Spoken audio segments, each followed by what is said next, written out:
but physically it's really involved, and everybody is involved in on the staff side. So whether you're a proctor actually reading the directions and monitoring the students, if you're not in that role, then you're most likely monitoring the hallway or bathrooms. And there's pretty strict security protocols and training in the lead up to test day. Does that get in the way of what you're trying to do and what you're trying to teach?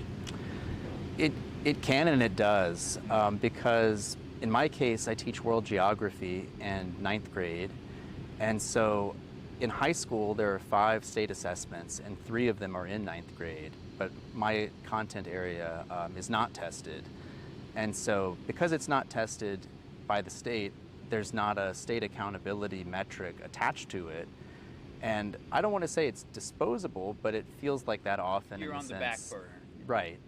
We, when it comes to giving up instructional time or students, we're expected to do that. Gotcha. Because it's for the entire school's accountability rating and how we're graded compared to other schools and districts. And is that important, how you're rated?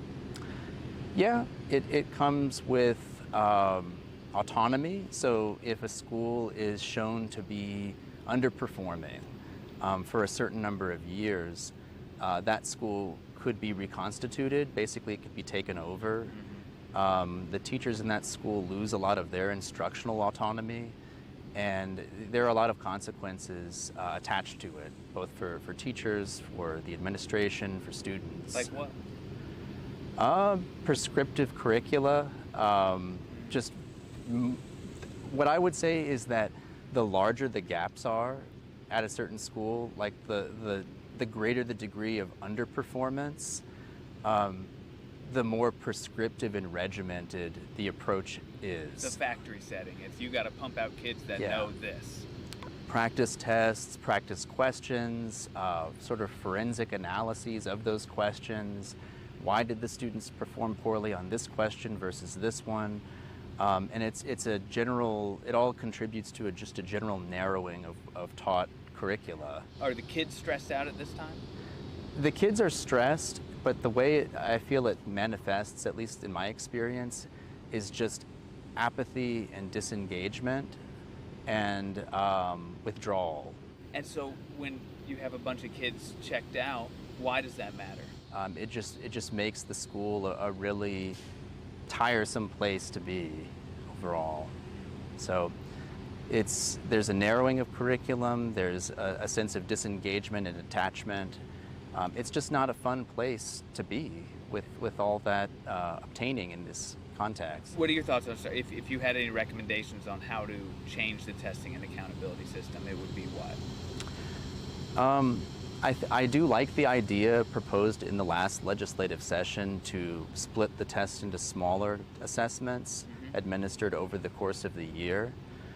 I don't think that there should be the same kind of punitive consequence attached to performance in the sense of a district losing its governance, for example, which is what happened in Houston ISD and some smaller districts. Because if it's all sticks, so to speak, it encourages the school to only focus on the test. Yes, definitely.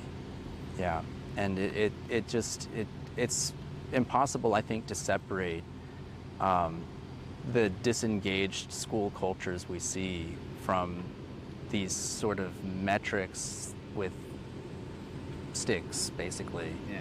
Like they created the system that we now have, and it fosters alienation. Like students are alienated, teachers are alienated because they feel like they have no control over what they do, especially in those tested areas where it's much more rigid and prescriptive. And what does that do if you have a bunch of people, the students, the teachers, all feeling alienated in the same building? There's high turnover, there's less of a sense of community. In some places, many places, I would say, the public school is the last locus of that community, and if you're taking that away, there's not something that can easily replace it for the people of that community. And so these policies that focus so much on the test, they're they're not just undermining student learning, they are undermining people's sense of community on a larger scale.